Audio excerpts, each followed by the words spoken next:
నుంచి 6,000 తీసుకెళ్తాం దాని భాగంగా 20,000 ఇప్పుడు వివరాలు నష్టపోయే వివరాలు తయారు చేశారు. ప్రభుత్వానికి ఏమైనా ఇచ్చారు? ఎప్పటికీ ఇచ్చారు ఏమన్నా?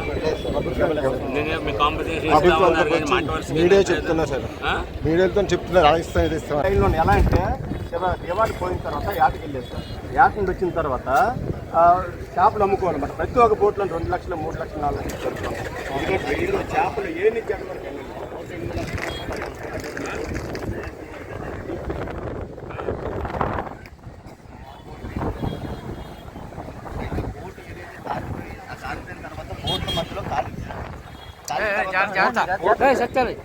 బోట్లు జరుపుదామంటే జరపడానికి మనుషులు లేరని చెప్పేసి ఆ బోట్లు